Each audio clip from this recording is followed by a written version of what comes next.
हे गुरुवर तेरे चरणों में हम वंदन करने आए हैं। हे गुरुवर तेरे चरणों में हम वंदन करने आए हैं। हम वंदन करने आए, हम आरती करने आए हैं। हे गुरुवर तेरे विद्यासागर जी महाराज की जय। चलो राम में आए जो दीन दुख। उनके कंठ से आप मधुर आवाज सुनेंगे।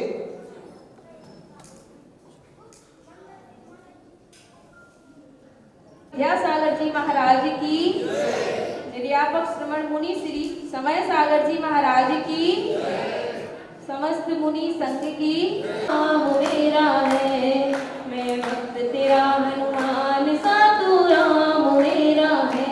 विद्यासागर नाम जपना तो काम मेरा है, मैं भक्त तेरा हनुमान सा, तू राम मेरा है।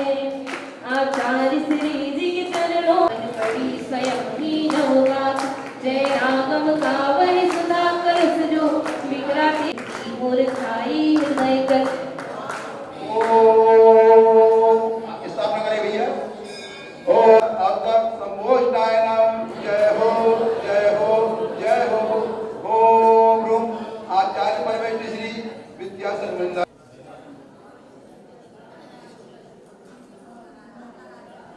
आत्र तिष्ठ तिष्ठ ठाठा स्थापना।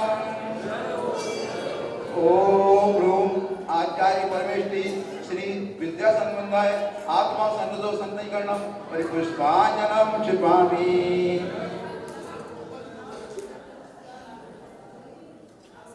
आंगनिया रे मारे आंगनिया, आंगनिया रे मारे आंगनिया।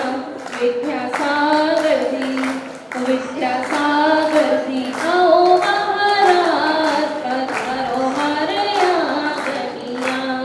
सांसारिक विषयों में पढ़कर मैंने अपने को फरमाया, इस राग दृष्टि वह तरणी से अब तक पार नहीं पाए। तो विद्या सिंधु विजय से भव कालुष ढोने आया हूँ। आना जाना मिट जाए मेरा यह बंध काटने आया हूँ। शीतलता पाने अब शरणी आपकी आया हूँ। संचार आप मिट जाए मेरा संजन वंदन को आया हूँ। कम से कम सुहा तो बोलते जाए। मीठे रस से भरो रे, मीठे रस से भरो रे, गुरुवाणी लागे। जिनकी प्यारी गुरुवर जी की वाणी लागे। जड़ को ना मैंने जड़ समझा, नहीं अच्छे निधि को पहचाना। अपने तो केवल सपने थे भ्रमे और जगत का वो ठिकाना। चरणों में अर्पित अक्षत है, अक्षय पद मुझको मिला। तब जाने अगर की किरणों से यह विनय कमल भी खिल जाए। ओम आचार्य परमेश्वरी श्री विद्यासागर वृंदाय अखंड प्रभुताय अक्षत पांति। इन विषय भोग की मैं चिरापी में बना सदा से मजवाना। कृष्णा को प्राप्त करे जितनी उतनी बढ़ती, तुमने चढ़ाने आया हूँ। मदन विजेता वनक के यह भाव हृदय में लाया हूँ।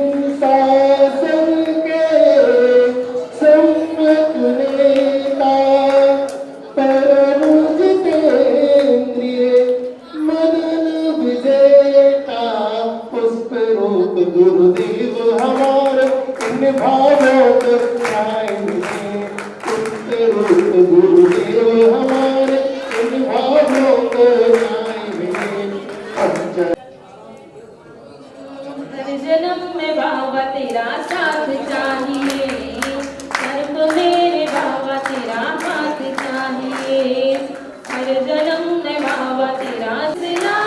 छोड़ना नहीं चाहिए। मुझको तो बस इतनी सी सौगात चाहिए, हर जन्म में बाबा तेरा साथ चाहिए। इस शुदा रोग की व्यथा कथा को भाव में कहता आया, अति भक्ष्य वक्त फिर मन तृप्त नहीं कर पाया। नैवेद्य समर्पित करके मैं कृष्णा की भूख मिटाऊंगा, और मन की न भटक ये अंतर रोज जगाऊंगा। ओम ह्रूम आचार्य परमेश्वरी श्री विद्या संबंधाय सुधारोपनाथाय नैवेद्यम प्रकांति। जिस देश में जिस वेश में जिस काल में रहूं, गुरु भक्ति करो, गुरु भक्ति करो, गुरु भक्ति करो। जिस देश में जिस वेश में जिस हाल में रहो, गुरु भक्ति करो, गुरु भक्ति करो, गुरु भक्ति करो। मोहान्धकार से व्याकुल होने को नहीं मैंने पहचाना। मेरा के देश में लिप्त रहा, इस हाथ रहा बस ठिकाना। नजदीक समर्पित है मुनिवर, मेरा तम दूर भगा देना। तुम ज्ञान दीप की बाती से हम अंतर दीप जला देना। कोटि सूर्य सम तेज तुम्हारा, मोह किले को न संहारा। अंतर ज्योति से ज्योतिष करके दीपक ज्योत जलाते हैं। अंतर ज्योति से ज्योतिष करके दीपक ज्योत जलाते हैं। स्वयं विवश होकर हम बालक सूर्य को दीप दिखाते हैं। ओम ह्रूम सताश आचार्य गुरुदेव विद्यासागर मुनीन्द्र नमो नमः। मोहांधकार विनाशनाय दीपं निरूपयामि स्वाहा। सारे के सारे भक्त मिलके पुकारे, सारे के सारे भक्त मिलकर पुकारे। बाबा दिखा दो कमाल, छोटे बाबा दिखा दो कमाल। अपनी नजरिया थोड़ी उठा दे कर दैया माना पार। अरे अपनी नजरिया थोड़ी उठा दइयो कर दइयो माला मार। इन अशुभ कर्म ने घेरा है, मैंने अब तक यह माना था। बस पाप कर्म कर पुण्य कर्म को चाहे रहा भुलाना था। शुभ शुभ कर्म सब कुशल है, मैं जलाने आया हूँ। इसलिए तब चरणों में अब धूप चढ़ाने आया हूँ। विद्या संबंधाय अष्ट भोग मनाना ना, साध्य और शांत अंतर मैंने याद मिटाना ना। वेद माना है पाना था, उसके द्वारा मिल बैठा मुझे ठिकाना है। देखिए हम सभी क्या क्या हाँ शीतकालीन वाचना यही हो। इसलिए अपने हाथों में श्रीफल बना ले, अलग से हाथों तो होंगे। लगते गुरुवर फल से क्यों पर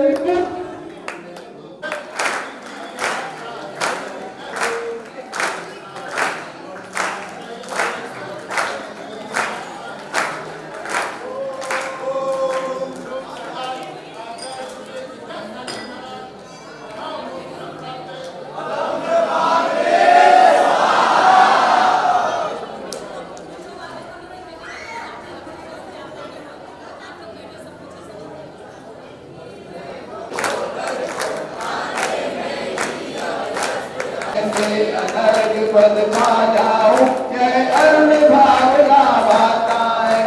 ओम आचार्य परमेश्वरी श्री विद्या संबंधाय अनंत प्राप्ताय आर्भाग्य प्राप्ति स्वाहा।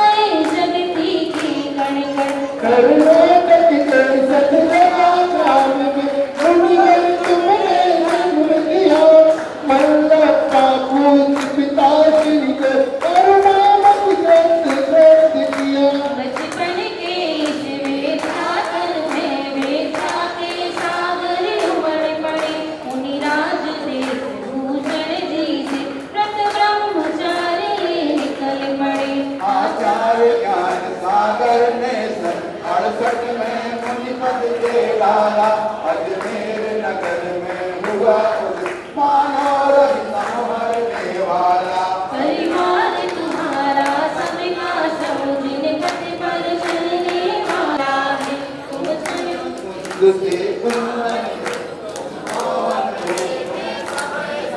तुम राजवाद के प्रस्तुत पानी बीना के मधुरता तुम कुंज कुंज चेहरे पर बिखरी रहती है पानी कल्याणी करते करने करते हैं तुम्हें कैसा सम्मोहन है या है कोई जादू टोना जो दर्श तुम्हारे कर जाता नहीं चाहे कभी विलग होना इस अल्प उम्र में भी तुमने साहित्य से जनयति कर डाला जैन गीत गागर में मानो तुमने सागर भर डाला है शब्द नहीं गुण गाने को गाना भी मेरा अनजाना स्वरताल छंद में क्या जानू केवल भक्ति में रंजाना भावों की निर्मल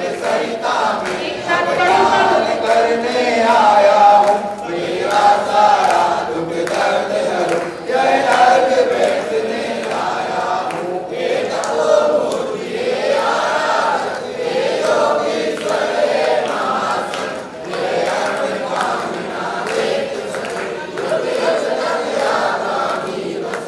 पूर्णायु हो दीर्घात हो मेरे चारों धाम के तीरथ विद्यासागर हो मेरी श्रद्धा मेरी भक्ति मेरे गुणवर हो मेरी श्रद्धा मेरी भक्ति मेरे गुणवर हो मेरे चारों धाम के तीरथ विद्यासागर हो मेरे चारों धाम के तीरथ विद्यासागर हो ओम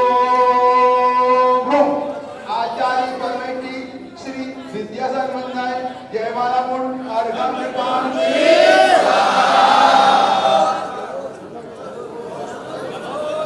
बोले बोले श्री ज्ञान सागर जी महाराज की आचार्य श्री ज्ञान सागर जी महाराज की अष्ट द्रव्य के अर्घ बनाए रे साची कहे तुमरे आवन से हमरे नगरी में आई बहार गुरु जी ओ नगरी में आई बहार गुरु जी करुणा की सोरत ममता की मूरत करुणा की सोरत ममता की मूरत लाखों में एक हमारे गुरु जी ओ लाखों में एक हमारे गुरु जी ये समय सागर गुरुवर मुझे को जीवन मान दो समय उठाकर चल सकूं ऐसा मुझे अभिमान दो आ सकूं तेरे निकट ऐसा सरसों मान दो सीख कर जाऊं प्रमोद यह मुझे वरदान गुरु नाम ही जपता रहूं जीवन तराने के लिए गुरु नाम ही जपता रहूं जीवन तराने के लिए बैठ में कुछ भी नहीं लाया चढ़ाने के लिए बैठ में कुछ भी नहीं लाया चढ़ाने के लिए ज्येष्ठ श्रेष्ठ निर्यापक मुनिश्री समस्ता जी महाराज के सतम चरणों में जल भरादी अर्घम कृपांति मुनिराजन श्री विद्यासागर जी महाराज की निर्यापक मुनिश्री समस्ता जी महाराज की सत मुनि संघ की लोग बैठ जाए भैया और हम यहाँ रुपया इक्यावन रुपया 11,111 रुपया आचार्य भगवान श्री विद्यासागर जी महाराज की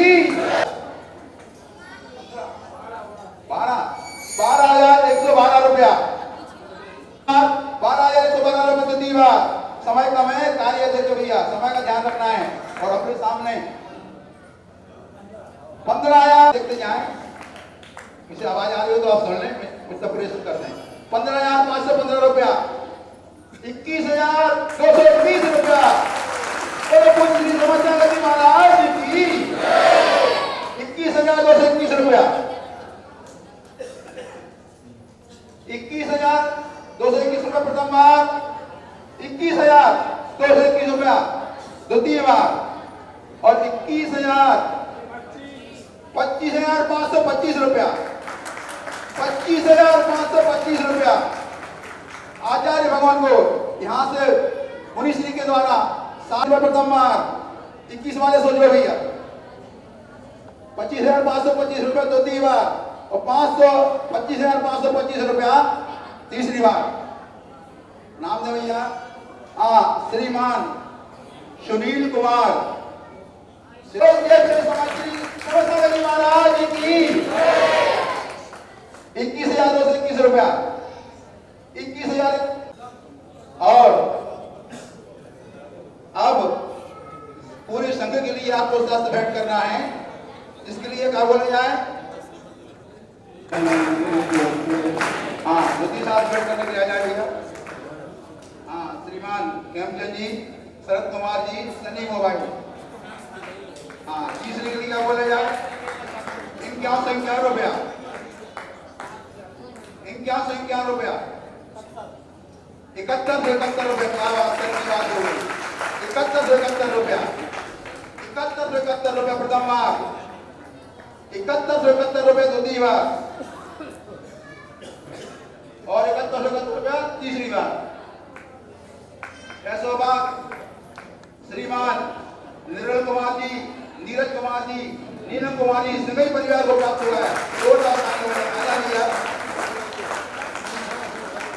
प्राप्त के लिए 51 रुपया, 51 रुपया,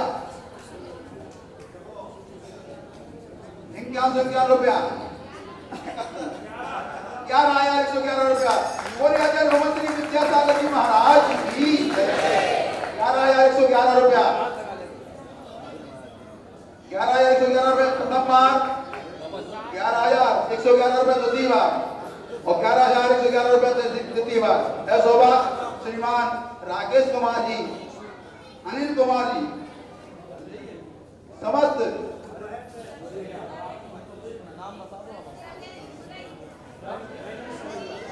दो जगह से 11 दोनों आया, दो नाम से समझिए परिवार। 71 रुपया, 71 रुपया प्रथम बार, द्वितीय बार, तृतीय बार। शोभा श्रीमान प्रसाद चंद जी, राकेश कुमार जी, दिव्य सरा परिवार को प्राप्त हुआ। अगला 51 रुपया, हाथ खड़े करते हैं 51 रुपया में। श्री राकेश कुमार जी, अनिल कुमार जी, सिंह मेडिकल परिवार आ जाए भैया। श्रीमान रमेश चंद जी, सोहेल कुमार चौधरी परिवार आ जाए भैया शीघ्रता से। और 51 रुपया बालिका विद्या समय बालिका मंडल के द्वारा 51 रुपया। और कौन 51 रुपया में, श्रीमान देवेंद्र कुमार जी, सार्थक चौधरी परिवार आ जाए भैया, किसी तरह से आ जाए। 10वां 51 रुपया में। तो क्या करते भैया वहीं से 51 रुपया में फिक्स है।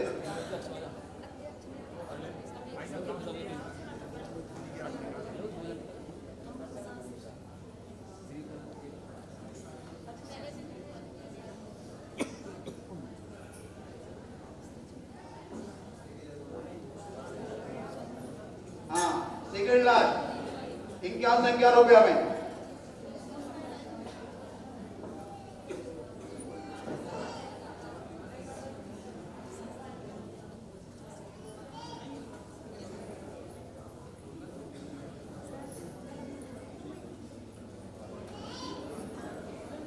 ₹51 रुपया में एक शास्त्र हमारे नगर की ब्रह्मचारिणी निक्की दीदी और रोशनी दीदी आ जाए।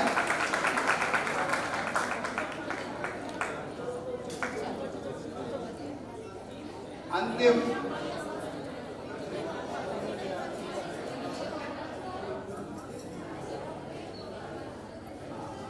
निक्की दीदी आ गई।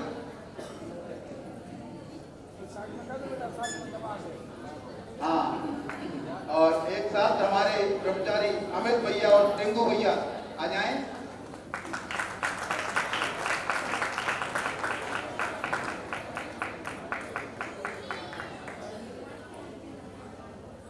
हाँ,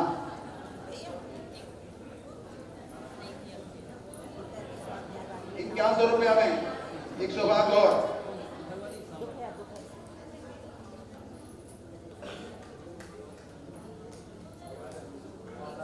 स्वाध्याय मंडल की तरफ से पूरा परिवार आ जाए। महिला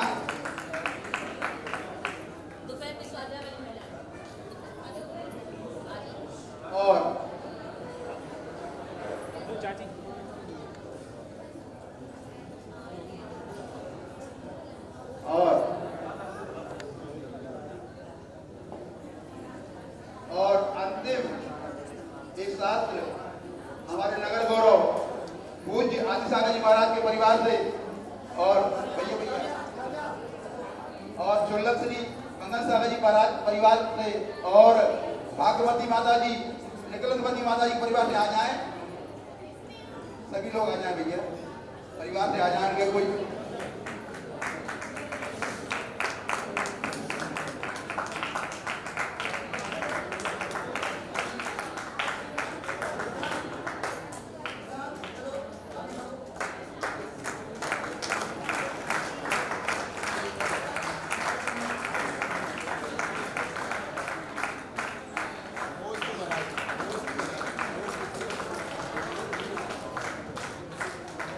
एक साथ पुरुष स्वाध्याय मंडल हमारे भैया जी साथ में जितने स्वाध्याय करते हैं आ जाएं।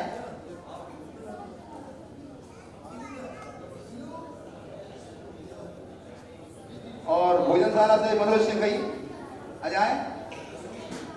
मनोज सिंह जी आ जाएं और सनत चौधरी आ जाए भैया।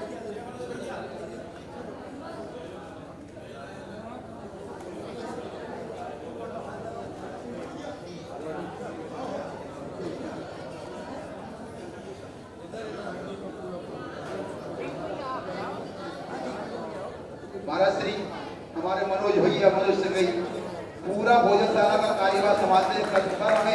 उनको आप आशीर्वाद प्रदान करते हैं।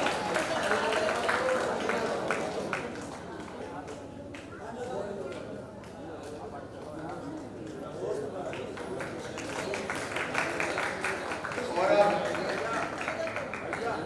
आगे के संचालन के लिए मैं पूज्य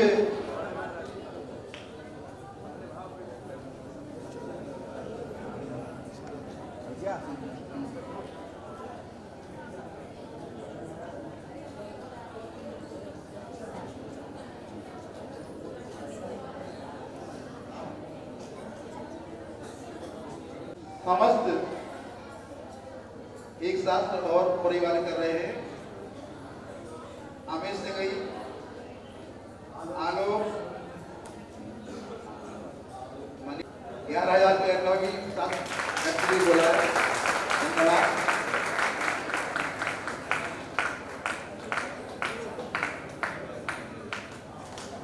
और अब पूज्य मुनिश्री से धर्मसभा की ओर से तू नमोस्तु नमोस्तु सभी लोग बैठ जाएंगे।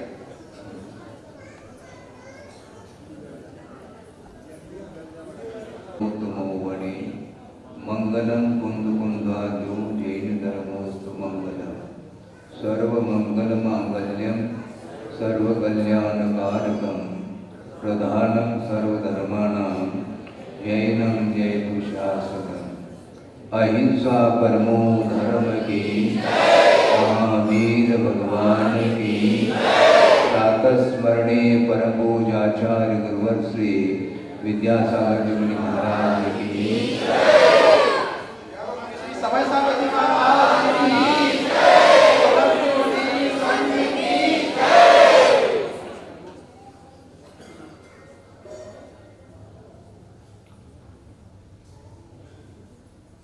मौसिरवदी दूज आज तिथि है। इसी तिथि के दिन मंगल वेला में राजस्थान के अंतर्गत अजमेर जिले के अंतर्गत नशीलाबाद में आचार्य ज्ञान सागर जी महाराज ने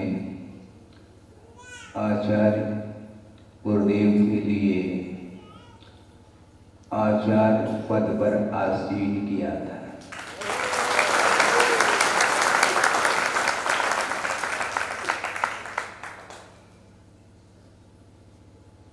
श्रमण पद अंगीकार करने के उपरांत जिनके पास रत्नत्रय हैं, महाव्रतों का पालन श्रमण लोग करते हैं, किंतु सुचारू रूप से निर्दोष रूप से निरंतर बिना सहयोग के व्रतों का आचरण नहीं होता। इसलिए अनुशासन की दृष्टि से यह पद सामने आता है।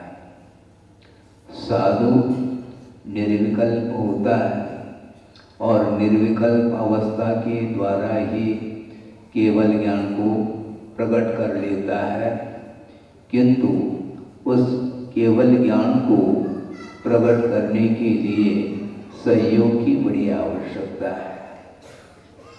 ध्यान के माध्यम से ही केवल ज्ञान संपादित होता है, किंतु ध्यान तक पहुंचाने वाले कौन होते हैं? प्रभु होते हैं, किंतु प्रभु तो कुछ बोलते नहीं और वे उन दोषों को दूर करने के लिए संकेत आदि भी नहीं देते। कौन संकेत देंगे? तो आचार्य होते हैं, स्वयं पंचाचार का पालन करते हैं और जो पालन करना चाहते हैं उनके लिए कराने के लिए वो कटिबद्ध रहते हैं। इसलिए हमने ये शब्द का प्रयोग किया, पालन करना चाहते हैं उनके लिए।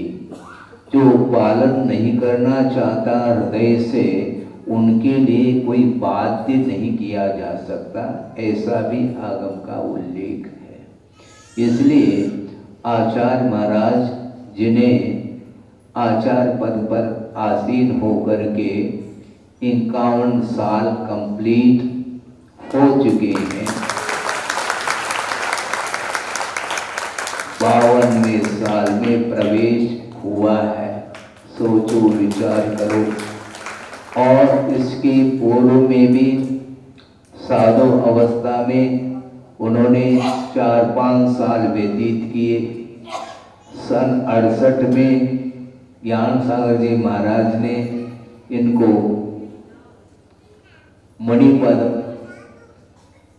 दे दिया और सन 72 में आचार्य पद पर आसीन हुए।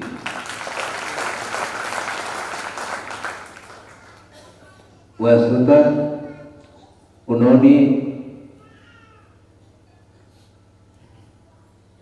वैराग्य उनके जीवन में कैसे क्षण आए होंगे और सारे बाहरी पदार्थों के नश्वरता के बारे में उन्होंने विचार किया और किसी को भी बताया नहीं कि मैं जा रहा हूं।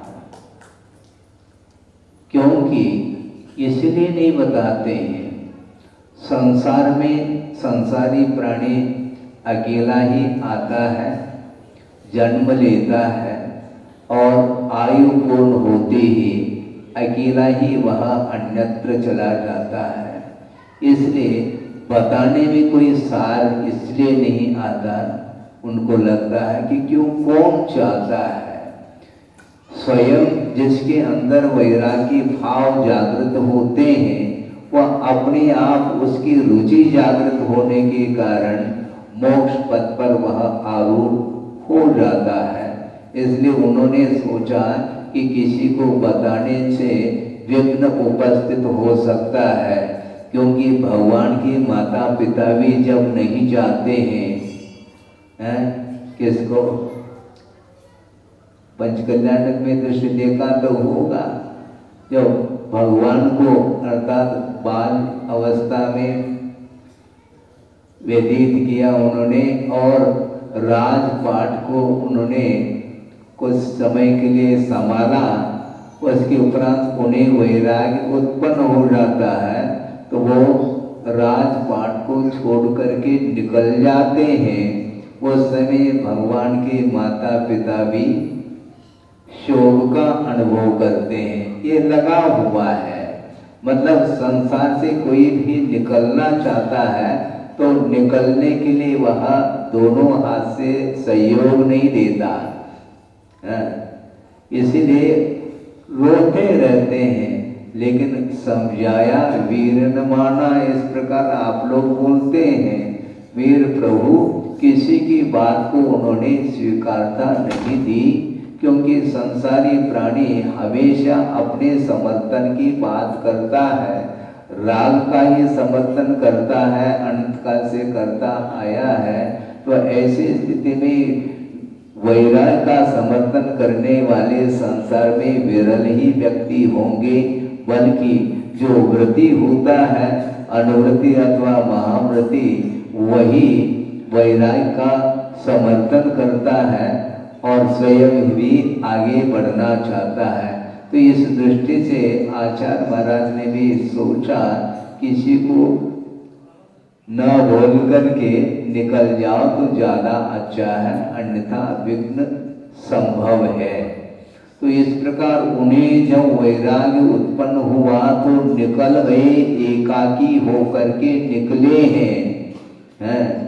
एकाकीपन का अनुभव करता है तो वह वैराग्यशील व्यक्ति ही करता है। दूसरा व्यक्ति क्या करता है, हमारा मन ही नहीं लग रहा है, क्योंकि यहाँ पर कोई नहीं मेरे साथ है।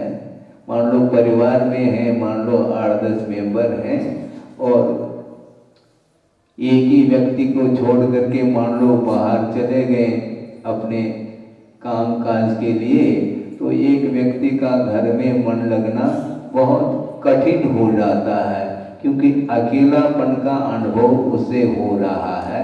किंतु जो अकेलापन का अनुभव सहर्ष करना चाहता है उसके लिए वह एकांत ही पसंद करता है, भीड़ उसे पसंद नहीं। तो इसीलिए उनको वैराग्य हुआ, उन्होंने सोचा कि बहुत अच्छा है, वैराग्य के क्षण आ गए। उस निमित्त को लेकर के उन्होंने सब कुछ छोड़ दिया, परिवार को भी छोड़ दिया।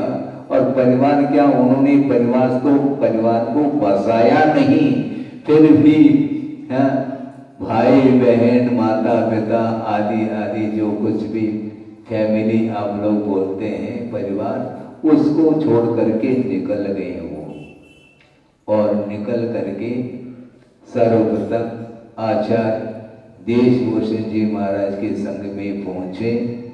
वहाँ पर लगभग 1 साल उन्होंने व्यतीत किया और यात्रा करते करते जयपुर से पुनः श्रवण बेलवाला पहुँच गए, ऐसा सुनने में आता है। और वहाँ से पुनः रवाना होते हुए स्तव नदी है वहाँ पहुँचे हैं। और स्तव नदी से उनका जो पुराना स्थल था वह पास में ही था, गांव 20-25 किलोमीटर निकटवर्ती वह ग्राम था। आपको जानते हैं, बताने की आवश्यकता नहीं। उन्होंने सोचा और यहाँ पर स्तव नदी है, अक्षय क्षेत्र है, वहाँ पर वंदना करके उन्होंने सोचा अब यहाँ पर ज़्यादा देर तक रुकना ठीक नहीं, क्योंकि बहुत जल्दी विघ्न उपस्थित और हो सकता है। वहाँ से निकल गए और सीधा वो अजमेर पहुँचे हैं, ऐसा सुनने को हमें मिलता है। क्योंकि सारी चर्चाएं गुरुदेव के साथ होती नहीं, इसलिए सुनी हुई बात को ही आपके सामने बात रखी जा रही है। और अजमेर में पहुंच गए ब्रह्मचर्य अवस्था में, क्योंकि आचार्य देशभूषण जी के संग में उन्होंने आजीवन ब्रह्मचर्य व्रत अंगीकार किया था। और श्रवण बेलगोला में जहाँ तक स्मरण है कि सप्तम प्रतिमा को भी अंगीकार उन्होंने किया था। फिर बाद में वो अजमेर आए, 1-2 दिन लग जाता है, लंबा सफर है। और सुनने में आता है कि बीच में उन्होंने कोई भोजन पान आदि नहीं किए, क्योंकि सप्तम प्रतिमाधारी है, शुद्ध भोजन और पानी मिलना कठिन है। उन्होंने सोचा चलो यात्रा करनी है लंबी, मोक्ष की यात्रा ऐसे थोड़ी मिलती है जल्दी मंजिल। और अजमेर पहुंच गए हैं। पहुंचने के उपरांत उनका मन था और आगे पहुंचने का, किंतु वहाँ के सज्जन कुछ श्रावक लोग थे कि आप आए हैं, भोजन आदि कर लीजिए, आपको जहाँ जाना है हम पहुँचा देंगे। किंतु बीच में एक छोटा सा ग्राम है, जहाँ तक स्मरण है मदनगंज किशनगढ़ हो सकता है, वहाँ पर आचार्य ज्ञान सागर जी महाराज थे। उनका दर्शन करते हुए आपको जहाँ भी पहुँचना है आप पहुँच सकते हैं, आपको पहुँचाने के लिए हम साथ में हैं। इस प्रकार कह करके वो वहाँ पर पहुँचे हैं आचार्य ज्ञान सागर जी महाराज के पास। और ये भी उन्होंने सुन रखा था आचार्य देशभूषण जी के संग में कि एक ऐसे महान विद्वान के रूप में मुनि हैं, जिन्होंने मुनि दीक्षा अंगीकार करने के पूर्व में ही संस्कृत में अनेक महान काव्यों की रचना की है, महाकवि माने जाते हैं। और विद्वान वो ब्रह्मचर्य अवस्था में ही इस प्रकार के जयोदय, सुदर्शनोदय, दयोदय आदि बड़े बड़े ग्रंथ जो संस्कृत में उन्होंने रचना की है, ऐसे विद्वान हैं।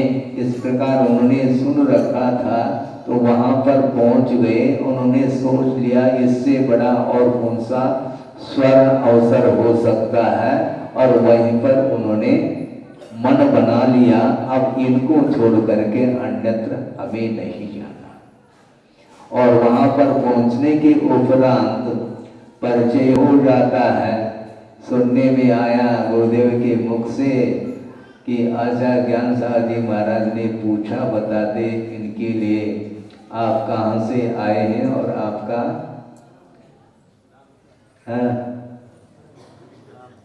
नाम। तो उन्होंने कहा कि महाराज हम इतने दूर से आए हैं और हमारा ये नाम है। अब जानते हैं विद्याधर नाम है। तो उन्होंने सोचा हाँ ऐसे ब्रह्मचर्य लोग तो बहुत आए हैं हमारे पास, और आकर के विद्या अध्ययन करके निकल गए हैं, इसलिए विद्याधर लोग टिकते नहीं, ऐसा उनका कुछ भाव था। तो उस समय आचार्य महाराज ने सोचा अब कठिन काम है। अब आचार्य ज्ञान सागर जी महाराज को हमें विश्वास दिलाना है कि महाराज मैं ज्ञानार्जन करने के लिए तो आया हूँ, किंतु जाने के लिए नहीं आया हूँ। और मैं विश्वास दिलाता हूँ, आज से मैं संकल्प करता हूँ कि आपको छोड़ करके हम अन्यत्र नहीं जाएंगे, बल्कि आजीवन वाहन का त्याग उन्होंने कर लिया। तब आचार्य ज्ञान सागर महाराज ने सोचा ग्राहक अच्छा मिला है। अभी तक इस प्रकार के कई आए छात्र और ज्ञानार्जन करके निकल गए हैं, किंतु एक ऐसा होनहार छात्र है जो विशेष रूप से ज्ञानार्जन को लेकर के ही नहीं आया बल्कि वैराग्य को लेकर के आए हैं।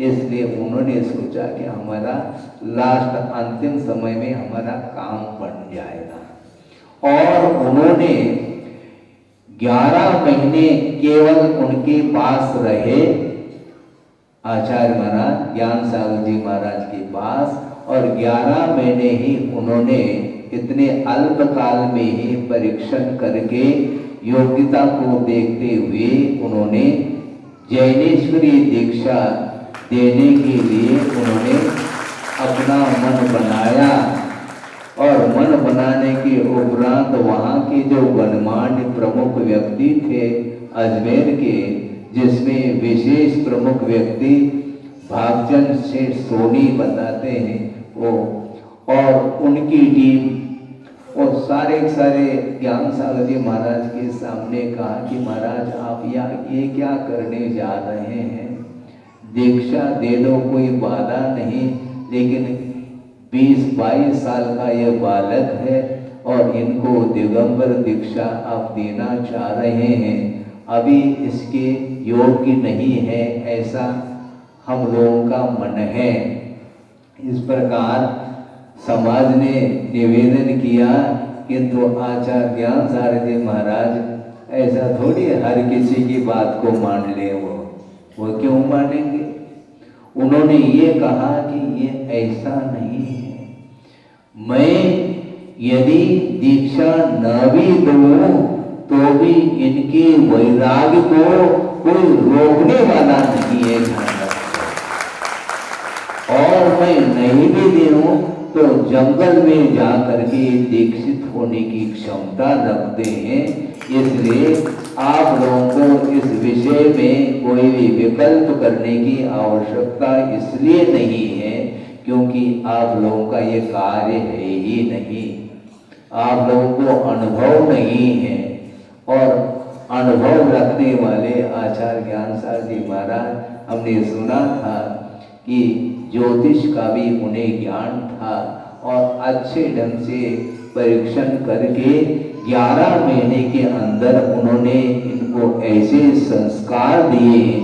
ब्रह्मचर्य अवस्था में हमने सुना है कई व्यक्तियों की मुख से 11 बजे तक आचार्य महाराज किताब पढ़ते रहते थे, ग्रंथ पढ़ते रहते थे, याद करते रहते थे संस्कृत आदि को लेकर के, और 11 बजे शयन करते और 2 बजे पुनः उठ जाते।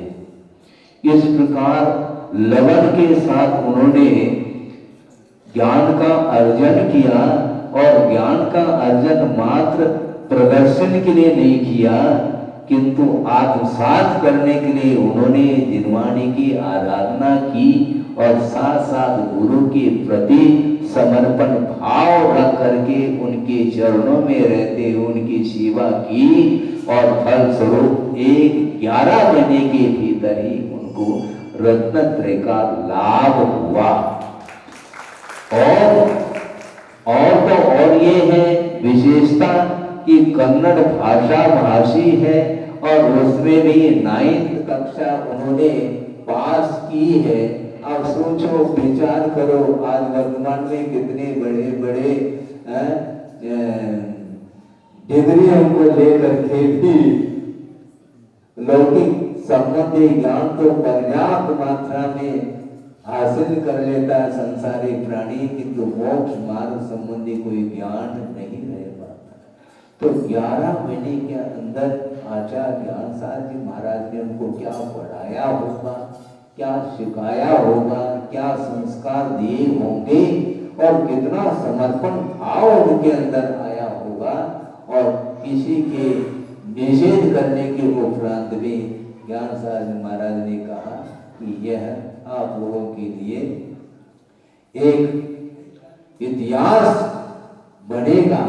इतने अल्प उम्र में 22 साल की उम्र में जैनेश्वरी दीक्षा दी और लोगों का कहना है उस समय गर्मी का समय था, आषाढ़ सुदी पंचमी, और उस दिन भीषण गर्मी में दीक्षित होने के उपरांत 10 मिनट भी नहीं लगा और घटाएं छाई हुई थी और मूसलाधार वर्षा होने लगी। ऐसा वातावरण निर्मित हो गया था कि इस दीक्षा का समर्थन के लिए ऊपर से भी देव लोग इंद्र लोग भी समर्थन कर रहे, ऐसा महसूस हो रहा था उस वातावरण में। इतने अल्प उम्र में इस प्रकार संसार के प्रति असारता का आभास हो आना ये बहुत दुर्लभ वस्तु है। ज्ञान तो मेहनत करने से, पुरुषार्थ करने से बहुत जल्दी हासिल हो सकता है, किंतु वैराग्य के साथ मोक्ष मार्ग संबंधी ज्ञान को प्राप्त करके कठिन तपस्या के प्रति एक अटूट आस्था रखते हुए अडिग होकर के उस मार्ग पर आरूढ़ होना ये बहुत दुर्लभतम वस्तु है।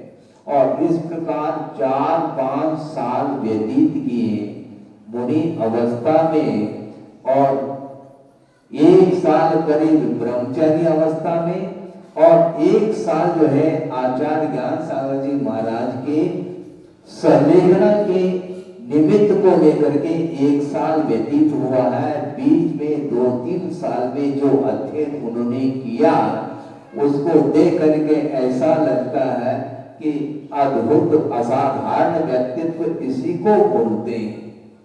और इसके उपरांत 5 साल व्यतीत हुए नहीं और आचार्य ज्ञान सागर महाराज ने कहा कि देखो पुण्य के उदय से दीक्षा मिल गई, लेकिन इतने मात्र से मैं संतुष्ट नहीं हूं। समझ में आ रहा है? संतुष्ट नहीं हो, श्रमण बन गए, अभी भी असंतुष्ट। हाँ बिल्कुल, श्रमण तो बन गए हो, किंतु जो श्रमण बनने के लिए जो मुमुक्षु भव्य निकट भव्य जीव आएंगे उनके लिए कौन इस परंपरा को चलाएगा? इसलिए हमारा मन है, अब हमारा शरीर तो धीरे धीरे साथ देना बंद कर दिया है, शरीर जीर्णशीर्ण हो रहा है। अब किसी भी प्रकार से हम रत्नत्रय का पालन तो कर रहे हैं, किंतु धीरे धीरे धीरे हमारी चर्या पराधीन होती चली जा रही है। इसलिए हमें ध्यान है आगम के अनुरूप ही इस कार्य को भी संपन्न करना है। संलेखना विधिवत आगम के अनुरूप करना है और उसके लिए आगम में जो भी विधि बताई है उसको उस विधि के अनुरूप संपन्न करने के लिए अब यह शरीर साथ नहीं दे रहा है, इसलिए समाधि साधना है हमें। और वैसे देखा जाए आगम के अनुसार कि आचार्य पद को छोड़ करके किसी अन्य संघ में जा करके ही संलेखना पूर्वक समाधि संपन्न की जाती है, किंतु यह शरीर बिल्कुल काबिल नहीं है दूर जा करके अन्य संघ तक पहुंच करके। इसलिए हमने ये विचार किया है, क्योंकि उस समय आचार्य ज्ञान सागर जी महाराज के सानिध्य में 2-3 और भी त्यागी थे, क्षुल्लक और ऐलक के रूप में। ऐलक सन्मत सागर जी थे और 2 क्षुल्लक थे, एक सुख सागर जी और एक शंभो सागर जी। उनका भी हमने दर्शन किए हैं। कब किए हैं? सन 68 में आचार्य महाराज की जब दीक्षा हो गई, उस दीक्षा के समारोह में तो मैं जा नहीं सका, किंतु 20 दिन के उपरांत उनके चरणों में पहुंचे हैं और उस समय हमने आचार्य ज्ञान सागर जी महाराज जी के भी दर्शन किए और आचार्य महाराज जो श्रमण के रूप में थे उनके भी दर्शन किए और साथ साथ ये 2 दिन जो है चुल्लभ और ऐलक इनके भी दर्शन किए थे। और उस समय और कोई भी संघ में साधु नहीं थे और आचार्य महाराज थे। उन्होंने सोचा अब समय बहुत अल्प है और व्याख्यान करने की अपेक्षा से भी यहाँ पर समय अल्प बचा हुआ है? धीरे धीरे हमने भूमिका बना करके यहाँ तक ले आए हैं। आप लोगों ने और विशेष रूप से आचार्य महाराज के जीवन गाथा के बारे में जो भी साहित्य आपको देखने को पढ़ने को मिलता है वहाँ से आप लोग पढ़ सकते हैं। मैं इतना कहना चाहता हूँ, आचार्य ज्ञान सागर महाराज ने सुनते हैं, एक दिन आचार्य महाराज को बुलाया, देखो हमने ये सोचा है और इस कार्य को सुचारू रूप से करने के लिए मेरे पास और कोई भी नहीं है और इस कार्य को करना है और इस पद को अंगीकार करके आगम के अनुरूप परंपरा चलाते हुए धर्म की प्रभावना करते हुए आत्म कल्याण करते हुए जो कल्याण करना चाहता है उसके लिए दिशा बोध देने के लिए यह पद आपको दिया जा रहा है। इस प्रकार एक बार उनके सामने बात रखी गई, ऐसा हमने सुना। जो ही उनके सामने बात रखी तो उन्होंने सोचा कि महाराज ये तो हमारे लिए तो असंभव वाली बात है। मैं इतनी अल्प उम्र में ज्यादा अध्ययन नहीं, न सिद्धांत का न और कोई विशेष शास्त्र का, तो ऐसी स्थिति में हम स्वयं ही आत्म कल्याण करने की योग्य आपने बनाया है। इतना ही हम अपने पुण्य को समझते हैं, किंतु इसके उपरांत जो आप कार्यभार देने जा रहे हैं इसके काबिल हम नहीं हैं। इस प्रकार उन्होंने बात रखी, किंतु आचार्य ज्ञान सागर जी महाराज थे, वो ऐसे थोड़ी मानेंगे। उन्होंने कहा ऐसा नहीं, कैसा थे महाराज? ऐसा कुछ नहीं, किंतु मेरी समाधि संलेखना पूर्वक जो होगी उसमें सहयोग के बिना संभव नहीं, और संलेखना पूर्वक समाधि हो जाएगी यह भी ठीक है, किंतु भविष्य को देखते हुए ये मेरा मन कह रहा है और अच्छे ढंग से हमने आपका अध्ययन कर लिया है, इसके योग्य और कोई भी नहीं है और आपको इस पद को स्वीकार करना ही पड़ेगा। यहाँ तक कि उन्होंने कहा वक्ता के रूप में देना पड़ेगा। तो अब इस प्रकार जब उन्होंने बात कही तो आचार्य महाराज के मन में अब कोई बात समझ में नहीं आई। अब गुरु का आदेश सर्वोपरि है ऐसा मान करके और मौन बैठ गए। इससे उनको ज्ञात हो गया इन्होंने स्वीकारता दी है। तो मुहूर्त, अच्छे मुहूर्त दे करके एक दिन, कौन सा वो तारीख तो मैं भूल रहा हूँ, 22 नवंबर 1972 और नशराबाद में उन्होंने आचार्य पद पर इनको बिठाया और जो इस विधि को संपन्न किया, सारे जनता की आंखों में आंसू थे।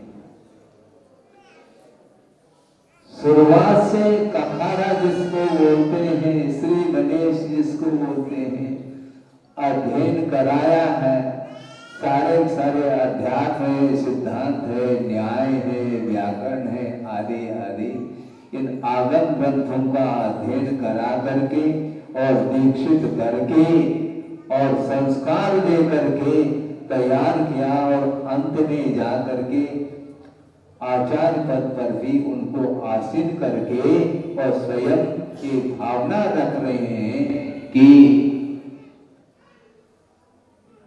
अब क्या और कोई मेरी इच्छा नहीं, किंतु संलिग्ना पूर्वक समाधि हो, इस भाव को लेकर के मैं आपके सामने खड़ा हूँ, ऐसा उन्होंने कहा।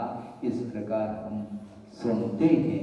सोचो विचार करो कि मान का भूखा संसारी प्राणी है, किंतु वहां पर मान की कोई परवाह नहीं, क्योंकि मान की ओर दृष्टि संसारी प्राणी की जाती है, किंतु जिसके अंदर प्रमाण है अर्थात सब में ज्ञान है, उसके भीतर कभी भी मान नहीं आ सकता। और इनके चरणों में रह करके उन्होंने संलिग्ना पूर्वक समाधि संपन्न की। इस प्रकार आचार्य ज्ञान सागर जी महाराज ने जो कार्य किया है, न भूलो न भविष्यति वाली बात है। इस प्रकार करके उन्होंने अपने कार्य को संपन्न किया। उसके उपरांत ये एकाकी होकर के विहार करते करते करते उस समय जिस समय इनकी आचार्य ज्ञान सागर जी महाराज की समाधि हुई, उस समय में नहीं था। उसके बाद सन 75 में आना हुआ, उस समय और कोई भी संघ में नहीं थे। 3-4 ब्रह्मचारी लोग थे, वो भी यंग एज के थे, और मैं पहुंच गया और मेरे लिए भी स्थान मिला। और आज वर्तमान में देखते हैं, कोई भी अनुमान नहीं कर सकता था उस समय कि कालांतर में जाकर के इतना यह विराट संघ का रूप ले लेगा।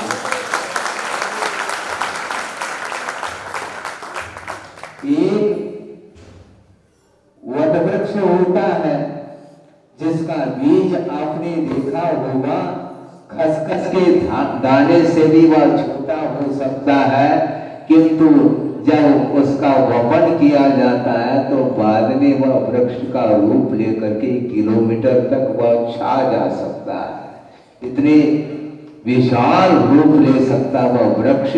उसी प्रकार वट वृक्ष की भांति आचार्य महाराज का संग पूरे विश्व में छाया हुआ है, और इसका आनंद कौन ले रहे हैं? आचार्य महाराज को आनंद नहीं आएगा क्या? उनको प्रसन्नता नहीं होगी क्या? होगी, क्यों नहीं होगी? क्योंकि आचार्य ज्ञान सागर महाराज जी की जो भावना थी, उस भावना को उन्होंने पूर्ण किया है, और उनकी भावना को पूर्ण करने की दृष्टि से ही उनको यह प्रसन्नता और आनंद का अनुभव उन्हें होता है। किंतु कभी भी संग को दे करके वह कभी भी बड़प्पन का अनुभव नहीं करते। उनके साथ रहते हुए काफी समय मुझे हुआ है, लेकिन ऐसी निरहता की कोई मूर्ति प्रतिमा है तो आचार्य महाराज है। कोई भी उनके अंदर इच्छा नहीं, मैंने ये किया, मैंने वो किया, ऐसा बिल्कुल नहीं। इतना विशाल संघ का निर्माण किया है, और इतना ही नहीं कि दया के क्षेत्र में दयोदय का निर्माण किया, जगह जगह गौशालाएं खोली, और इतना ही नहीं शिक्षा के क्षेत्र में भी प्रतिभा स्थली जैसे बड़े बड़े जो शालाएं उन्होंने खोल दी, स्कूल खोल दी, जहां पर आज वर्तमान में 500 की संख्या से भी आगे संख्या बढ़ चुकी है बहनों की, जिन्होंने आजीवन ब्रह्मचर्य व्रत लेकर के, और कुछ बहनों के द्वारा 2-2 प्रतिमाएं ली गई, ऐसा भी हमने सुना है। तो इस प्रकार व्रती बन करके आजीवन व्रत ब्रह्मचर्य व्रत अंगीकार करके संयम के साथ निःशुल्क बिना किसी अपेक्षा के छोटे छोटे बालिकाओं को संस्कार दे रही है। आज बड़े बड़े यूनिवर्सिटी भी इसके सामने घुटने टेक रहे हैं, क्योंकि ज्ञान का अर्जन अलग वस्तु, किंतु धार्मिक संस्कार के साथ बच्चों को ज्ञान देना ये आसान काम नहीं है। इस प्रकार शिक्षा के क्षेत्र में भी देख रहे हैं, हजारों की संख्या में छोटी छोटी बालिकाएं व अध्ययनरत हैं।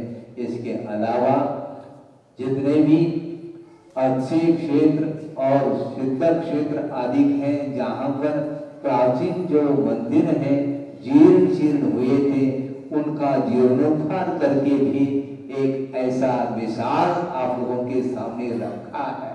और नवनवीन निर्माण जो पाषाण निर्मित मंदिरों को निर्मित करने के लिए उन्होंने समाज के लिए प्रेरित किया और इस बड़े कार्य को किया। हजारों साल के लिए वह मंदिर हम लोगों के लिए और आगे आने वाली पीढ़ी के लिए सम्यक दर्शन आदि को प्राप्त करने के लिए एक साधन आपके सामने उपस्थित है।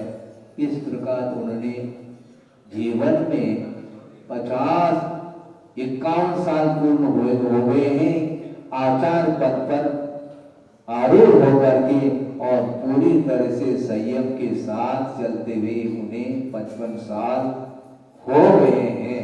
ये सारा का सारा संयम के साथ उन्होंने जीवन व्यतीत किया है और आगे जाकर के भविष्य के लिए इतिहास आपके सामने छोड़ करके वो अपने आप में आत्मसात हो रहे हैं। आत्म कल्याण करना तो दुर्लभ है ही, किंतु आत्म कल्याण करते हुए विश्व कल्याण करने के लिए जो शक्ति चाहिए वह पर्याप्त शक्ति उनके अंदर है, और एकाकी होकर के उन्होंने इस प्रकार का कार्य किया है जो हम और आपके लिए एक बहुत बड़ा मिसाल सामने उदाहरण आदर्श प्रस्तुत कर लिया है। इसलिए ज़्यादा नहीं कहना चाहता हूँ। गुरुदेव के विषय में जितना कहीं उतना कम है, किंतु एक प्रसंग आपके सामने रख रहा हूँ। छोटा सा प्रसंग है। किसी ने कहा कि महाराज आपको वैराग्य कैसा उत्पन्न हुआ? देखो, वैराग्य के लिए कई कारण कई निमित्त मिलते हैं। इसी प्रकार वैराग्य उत्पन्न हुआ है, फिर भी क्या, तो उन्होंने प्रवचन में ही इस बात को रखी थी, उसी को आपके सामने रखा जा रहा है। वह पुराना वह प्रसंग, पुरानी वह घटना है जब वो स्कूल जाते थे पढ़ने के लिए, विद्याध्ययन करने के लिए। उस समय स्कूल गए थे और वापस घर की ओर रवाना हो रहे थे अपनी मित्र मंडली के साथ, और घर जा रहे थे वापस, और बीच में जंगल में एक वृक्ष के नीचे बैठ गए। वह आम्र वृक्ष था और बच्चे भी बैठे थे, उसमें ये भी शामिल थे, और पत्थर के माध्यम से आम को तोड़ने के लिए छोटे छोटे बच्चे तैयार हो गए थे, और ये भी छोटे थे, ये भी तैयार हो गए, और पत्थर के माध्यम से आम को तोड़ने का प्रयास किया, किंतु एक भी आम टूटा नहीं। पत्थर तो लग गए, किंतु आम का एक एक पीस, एक एक कोर तो नीचे आ रहा है, किंतु साबुत आम गिर नहीं रहा है। इतना ही उनके लिए पर्याप्त था वैराग्य के लिए। महाराज, इसमें कौन सा वैराग्य है? बता रहे हैं 2 मिनट में क्या वैराग्य है। क्योंकि आम जब तक पका नहीं रहता है, कच्चा रहता है, तो डंठल के साथ उसका जो संबंध है वह इतना कठोर संबंध रहता है, आसानी से वह उस डाल से बाहर नीचे आ नहीं सकता। इसी को बोलते हैं मूर्छा, मूर्छा परिग्रह। अभी हम सुन रहे थे, आप क्या बोल रहे थे? मोदी बोल रहे थे 500, 11,000, 1, 2, 3 करना पड़ रहा था। और फिर भी वो गांठ खोलने रही थी, है खोलते हैं क्या? नहीं। महाराज आपको क्या अनुभव है? पसीना बहाना पड़ता है कमाते समय, इसलिए आपको इसका अनुभव थोड़े है। अच्छा हमें अनुभव नहीं इसलिए तो हम कहना चाह रहे हैं।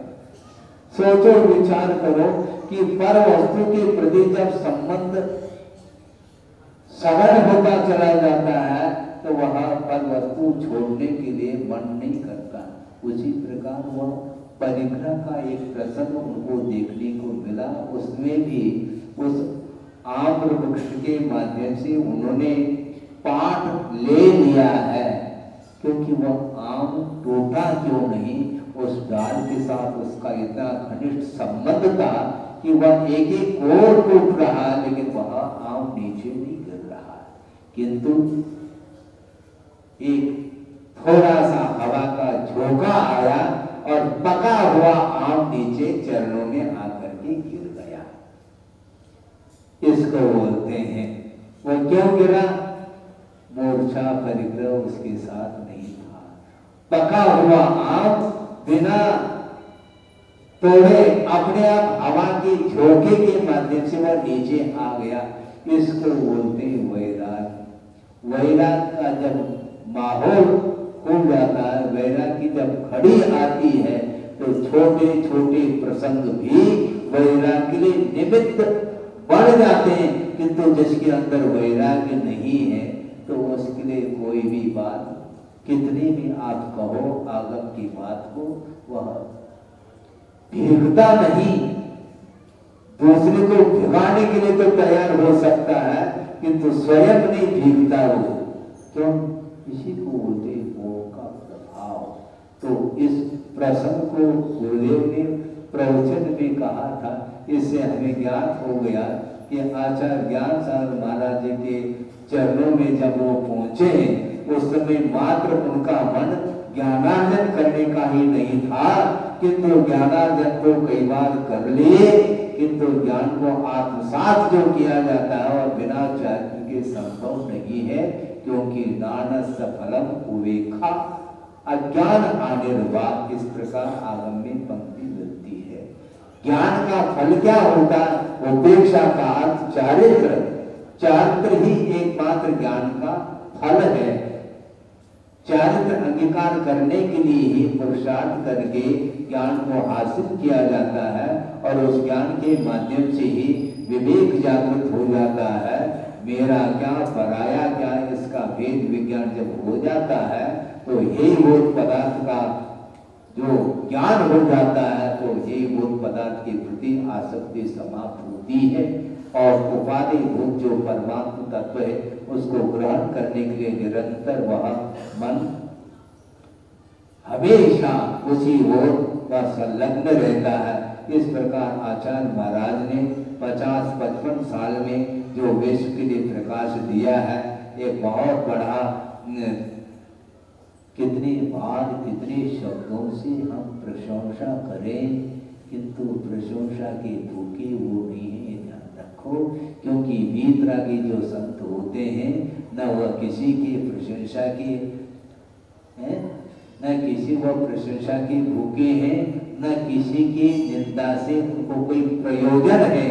निंदा और प्रशंसा का प्रयोजन जिन्हें नहीं है, ऐसे वीतरागी संत के चरणों में बार बार मन झुकता है और बार बार हमारा मन तो ये कहता है आचार्य महाराज मौन में बैठे रहे तो विश्व के लिए उपदेश मिलता है। ये और हम चिंतन करके मनन करके मेहनत करके यहाँ पर आकर के कुछ बोलते हैं तो उसका प्रभाव कितना पड़ रहा है हम जानते हैं। कोई प्रभाव नहीं, किंतु वो मौन बैठ करके भी और विश्व को प्रकाश देने की क्षमता उनके अंदर है। इसलिए ऐसे असाधारण व्यक्तित्व को लिए हुए आचार्य गुरुदेव हैं। उन्होंने जो कार्य किया है उस प्रकार का कार्य न भूलो न भविष्यति वाली बात है, किंतु उनके चरणों में रह करके उनके चारित्र के अनुरूप हम भी थोड़ा सा क्योंकि उनकी रोज की बराबर भी यदि हम साधना कर लें तो हमारा विकास, हमारी उन्नति हो सकती है। क्योंकि कम और ज्यादा ये कोई खास बात नहीं, किंतु निरंतर जो वह आस्था के साथ वह सच्चे देवगुरु शास्त्र के प्रति समर्पण भाव के साथ यदि मान लो साधना करता है तो अत्यंत काल में ही उनकी जो भावना है उस भावना को वो पूर्ण कर सकता है। उनकी भावना क्या है? उनकी और कोई भी भावना नहीं, किंतु आचार्य महाराज का ये कहना है कि देखो ज्ञान सागर महाराज जी ने तो हम लोगों के ऊपर उपकार किया है और उनके उपकार को हम चुका नहीं पाएंगे। तो इसी प्रकार अब आचार्य महाराज के उपकार को हम कहाँ तक चुका पाएंगे? आप सोचो, विचार करो। किंतु उपकार को यदि चुकाने की बात आती है तो चाहे प्रत्यक्ष हो चाहे परोक्ष हो, उनकी आज्ञा का अनुपालन करना ही हमारे लिए उनके ऊपर उपकार को चुकाने की बात आ सकती है। हम उपकार की बात नहीं करना चाहते, किंतु उन्होंने जो निरपेक्ष भाव के साथ कल्याण की भावना को लेकर के हम लोगों को दिया है, रत्नत्रय का लाभ उनके द्वारा हम लोगों को हुआ है। इसलिए निरंतर रत्नत्रय की आराधना करते हुए अपने भावों को पवित्र बनाने के लिए हम बात अपने लिए भी करते हैं और आचार्य महाराज की इस वीतराग मुद्रा का दर्शन करते हुए और उनकी वाणी को सुनते हुए आप लोग भी अपने जीवन में यथाशक्ति नियम उपनियम इत्यादि ले करके विवेक के साथ इस संसार में रह करके भी अपने परिवार इत्यादि में रह करके छोटे छोटे बच्चों के लिए भी संस्कार देते रहें, ताकि इसी प्रकार आप लोगों के बीच से ही वो निकल करके अपने पास आ पाएंगे, हैं? और क्या आप लोगों के बीच में से तो यहाँ पर सारे आए हैं। किसी ने कहा महाराज आपका संग बहुत बड़ा हो गया। हमने उनको कहा तुम फूल खा रहे हो, हमारा बड़ा संग नहीं, हम स्वयं संगस्थ है, ये ध्यान रखो। हमारा कहाँ संग है? हम संगस्थ हैं, आचार्य महाराज के संगस्थ हैं। आचार्य महाराज का ये सारा संग है। उन्होंने एक उपसंग बनाए हैं। वस्तुतः देखा जाए जो वृक्ष होता है उस वृक्ष के आदि में ही शाखा और उपशाखाएं हुआ करते हैं। शाखा और उपशाखा को भूल करके भी वृक्ष नहीं कहना, वृक्ष के साथ उनका संबंध जुड़ा हुआ रहता है। इतना विशाल वृक्ष है, उसी की ये शाखा उपशाखा है। इसलिए हमारा कोई संग नहीं, हम स्वयं संगस्थ हैं और संगस्थ ही रहेंगे। और निरंतर हम प्रत्यक्ष और परोक्ष रूप से भी उनके नामस्मरण करते हुए, उनकी स्तुति करते हुए, उनकी आराधना करते हुए अपने परिणामों को पवित्र बनाने का पुरुषार्थ करेंगे।